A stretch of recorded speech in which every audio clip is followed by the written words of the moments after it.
வணக்கம் மக்களே, நான் உங்கள் மணிராஜ். இது நம்ம சேனல் 1-to-1 ஸ்போர்ட்ஸ். இன்னைக்கு நம்ம என்னன்னா, தமிழ் தலைவா சரியானஸ்ல செகண்ட் லெக்ல மேட்ச்சு 12 பாயிண்ட் டிஃபரன்ஸில் நம்ம தோத்துட்டோம். அதுக்கு காரணம் என்னன்னா, நம்மளோட ஸ்ட்ராட்டஜி தான். நான் படித்து சொன்னது என்னன்னா, நீங்கள் வந்து சச்சினை வந்து ஒரு சப்ஸ்டியூட் பிளேயராக கூட வச்சுக்கோங்க, பட் ஆனால் மெயின் பிளேயராக இறக்காதீங்க. அது இல்லாமல் தமிழ் தலைவாஸ்ட்டு ஒரு ப்ராப்பர் செவனுங்கிறதே இல்லை. இதுதான் நம்மளோட தோல்விக்கான காரணம். அது இல்லாமல் ஒவ்வொரு மேட்சும் ஒரு 2 ரைடரு இல்லை, எஃபெக்டிவான 2 ரைடர் இல்லை, 2 ரைடர் இறக்குறாங்க ஆனால் எஃபெக்டிவ் இல்லை.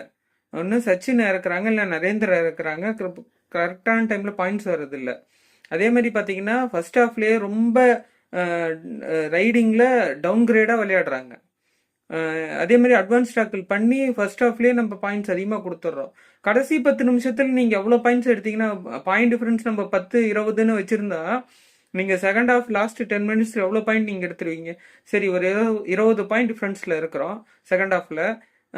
நீங்கள் லாஸ்ட் 10 மினிட்ஸ் 20 பாயிண்ட் எடுத்துருவீங்களா? நம்ம எஃபெக்டிவ் ரைடிங்கில் அந்தளவுக்கு எஃபெக்டிவ் இல்லை. ப்ராப்பராக அதுக்கேற்ற மாதிரி ரைடிங் நம்ம இறக்கிருக்கணும் ஸ்டார்டிங்கில். ஏன்னா சச்சின் அந்த அளவுக்கு ஃபார்மில் இல்லை, சாகில் லுலியா அந்த அளவுக்கு ஃபார்மில்.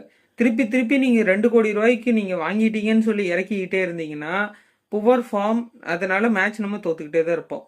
போன மேட்ச்சில் பார்த்தீங்கன்னா நரேந்திர இன்ஜுரி ஆகிட்டாரு. இன்ஜுரி ஆகி விளையாடல.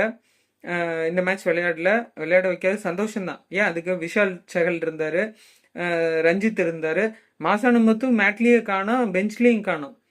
அவருக்கு மேபி இன்ஜுரியாக கூட இருந்திருக்கும். சரி, அவரை ரெஸ்ட் பண்ணுறீங்க, வேறு பிளேயருக்கு சான்ஸ் கொடுக்கலாம்.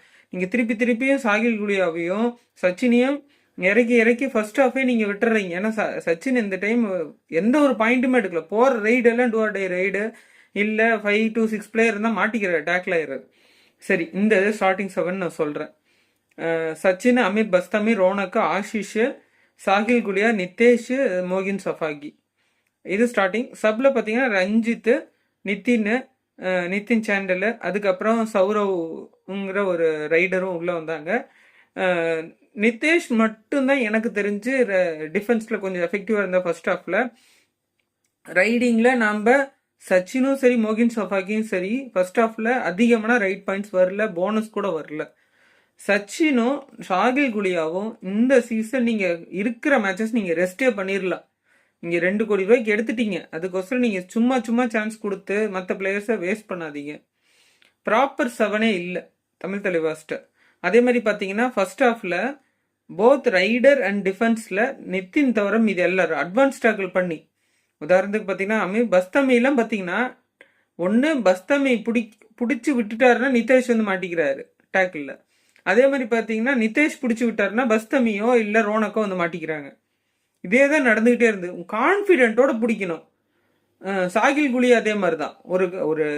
ஒரு டேக்கிள் பண்ண போறாரு, அந்த பிளேயர் வந்து ஜம்ப் பண்ணுவார், எக்ஸ்பீரியன்ஸ் டிஃபெண்டர். அந்த பிளேயர் ஒரு ஜம்ப் பண்ணி போவாருன்னு உங்களுக்கு ஒரு இது தெரியாது. அதே மாதிரி நீங்கள் ராகுல் சத்பாலும் சரி, முகமது ரசா சியானேவும் சரி, இவங்க 2 பேர்த்து டீப்பாக போனீங்கன்னாவே நீங்கள் மாட்டிடுவீங்க. அதனால அவங்க எத்தனை மிஸ்டேக் அவங்க பண்ணிட்டு இருந்தாங்க. அதை கேபிட்டலைஸ் பண்ணி விளையாண்டுருந்தா கூட நம்ம பாயிண்ட்ஸ் ஃபர்ஸ்ட் ஹாஃப்லேயே நிறைய பாயிண்ட் எடுத்துருக்கலாம். அதே மாதிரி பார்த்தீங்கன்னா அமீர் பஸ்தமையும் சரி எக்ஸ்பீரியன்ஸ் டிஃபெண்டர் தான், போன சீசன் நம்மளுக்கு ஆடினவர் தான். அவருமே நிறைய மிஸ்டேக்ஸ் பண்ணுறாரு. ஃபர்ஸ்ட் ஹாஃபில் பார்த்தீங்கன்னா நாம் 10 பாயிண்ட்டும் ஹரியானா ஸ்டில்லர்ஸ் 13 பாயிண்ட்டும். ஆனால் செகண்ட் ஹாஃபில் எப்படி அந்த 13 பாயிண்ட் டிஃப்ரென்ஸ் 12 பாயிண்ட் போச்சுன்னா, அந்த செகண்ட் ஹாஃப் ஃபர்ஸ்ட் 5 நிமிஷம் முடிஞ்சதுக்கப்புறம் அதே மாதிரி போன ஃபர்ஸ்ட் லெக்கில் வினய் என்ன பண்ணாரோ சேம் அதே தான். வினய் வந்து என்ன, அந்த ரைடு வந்துட்டு ஒரு டச் பண்ணிட்டு போகல, அதுக்குள்ளே வந்து கொத்தா விழுந்து அவங்களுக்கு மல்டி பாயிண்ட் ரைடு கொடுத்ததுனால நம்ம செகண்ட் ஹாஃப் ஃபர்ஸ்ட் 5 மினிட்ஸ் முடிஞ்சதுக்கப்புறம் உடனே ஆல் அவுட் ஆனோம். அதுக்கு வினயோட சூப்பர் ரைடு தான் காரணம் என்னன்னா, நான் சொன்னேன், நீங்கள் வினயை டேக்கிள் பண்ணால் சோலோவாக டேக்கிள் பண்ண முடியாது, செயின் டேக்கிள் தான். நிதேஷ் பிடிக்கிறாருன்னா நிதேஷை உதறிட்டு வந்துடுவார்.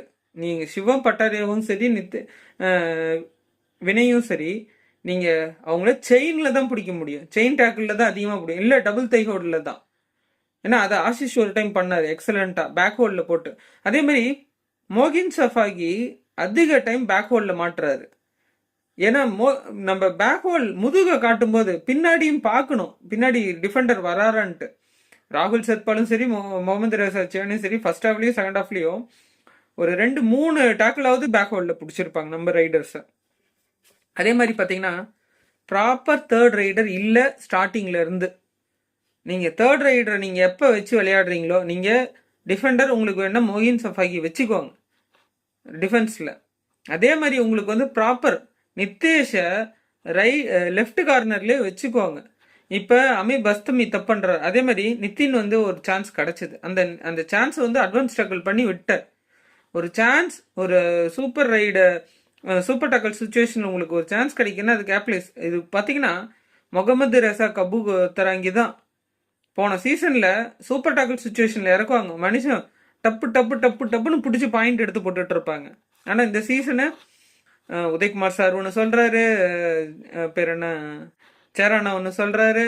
இவங்க 2 பேர்த்து சொல்கிறத இவங்க கேட்டு ஆடுறாங்களான்னு எனக்கு தெரியல.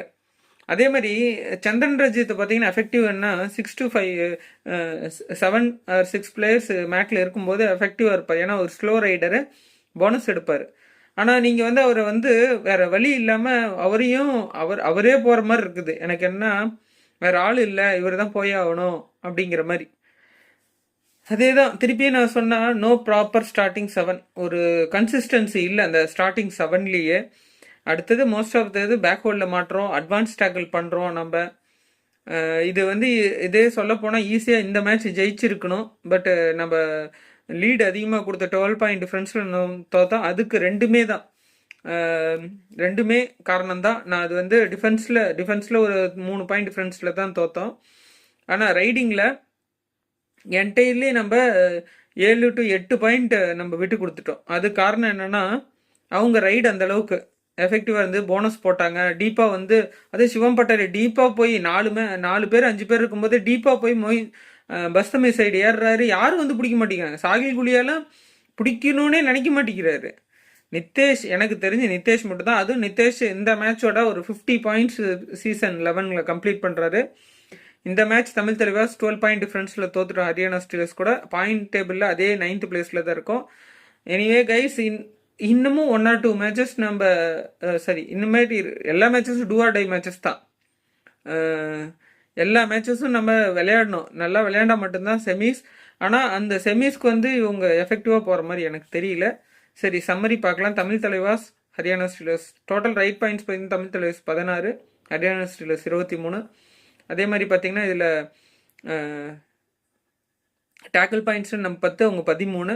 ஆல் அவுட் சுச்சுவேஷன் பார்த்தீங்கன்னா நம்ம 0, அவங்க 2 டைம் ஆல் அவுட் பண்ணி 2 பாயிண்ட் சேர்த்து எக்ஸ்ட்ராவில் நம்மளுக்கு 4 பாயிண்ட் கிடச்சி அவங்க 2 தான் அது செல்ஃப் அவுட் ஆனாங்க. நிறைய 2 டைமு 4 டைம் அவங்க செல்ஃப் அவுட் ஆனாங்க. நாம் 2 டைம் தான். ஆனால் மொத்தத்தில் நம்ம 30, அவங்க 42, 12 பாயிண்ட் டிஃப்ரென்ஸில் நம்ம தோத்துட்டோம். அதே 9th பிளேஸ் தான். 10வது. நீங்கள் எப்போ அந்த ப்ராப்பர் ஸ்டார்டிங் 7 வந்து நீங்கள் யூஸ் பண்ணுறீங்களோ அது வரைக்கும் நீங்கள் வந்து ஜெயிக்க போகிறது கிடையாது. அதே மாதிரி தேர்ட் ரைடரை நீங்கள் வந்து எல்லா இனி வர மேட்சஸ் யூஸ் பண்ணிங்கன்னா மட்டும்தான் ஜெயிக்க போகிறீங்க. இல்லைனா இதே சேம் டிஃபீட் நீங்கள் அடிபட்டுக்கிட்டே தான் இருப்பீங்க. ஏதோ சின்ன டீம் கூடயோ இல்லை ஒரு நார்மலான டீம் கூட மட்டும்தான் ஜெயிக்க முடியும். ஏன்னா இதுக்கு அடுத்தது பார்த்தீங்கன்னா பாட்னா பைரட்ஸ் இருக்காங்க, பெங்கால் வாரியர்ஸ் இருக்காங்க, பெங்களூரு புல்ஸு, அதுக்கு அடுத்தது இன்னும் நிறைய டீம் இன்னும் இருக்குது. இன்னும் க்ளோஸராக பார்த்தீங்கன்னா இப்போ நம்மளுக்கு வந்து 14 மேட்சஸ் முடிஞ்சிருக்குது. இன்னும் வந்து பார்த்தீங்கன்னா நம்மளுக்கு இன்னும் 7 மேட்சஸ் இருக்குது. 7 to 8 மேட்சஸ் இன்னும் இருக்குது. மேட்சஸ் விளையாண்டு ஜெயிச்சா மட்டும்தான் நம்ம செமிஃபைனல்ஸ் போவோம். ஆனால் எல்லா மேட்சஸ் நம்ம டூ ஆர் டை மேட்சஸ் தான். சரி மக்களே, அடுத்த வீடியோவில் பார்ப்போம். இத்துடன் இந்த வீடியோவை நான் முடிச்சுக்கிறேன். மறுபடியும் சொல்கிறேன், தமிழ் தலைவாஸ் ஸ்டார்டிங் 7 ஸ்ட்ரென்தன் பண்ணோம். டிஃபென்ஸ் நம்ம சாலிடாக இருக்கிறோம், பட் ரைடிங்கில் அந்தளவுக்கு பாயிண்ட் வரல. அதை ப்ராப்பர் பண்ணணும். அதே மாதிரி பார்த்தீங்கன்னா ஸ்ட்ராட்டஜியும் கொஞ்சம் மாற்றணும். ஓகே கைஸ், நெக்ஸ்ட் வீடியோவில் பார்ப்போம். Please do subscribe to my channel 1-to-1 sports. Like பண்ணுங்கள், கமெண்ட் பண்ணுங்கள், share to your friends and family members. Also Tamil Thalaivas fans and all kabaddi ஃபேன்ஸ்க்கு இந்த வீடியோ ஷேர் பண்ணுங்கள். அடுத்த வீடியோவில் சந்திப்போம். பாய் மக்களே.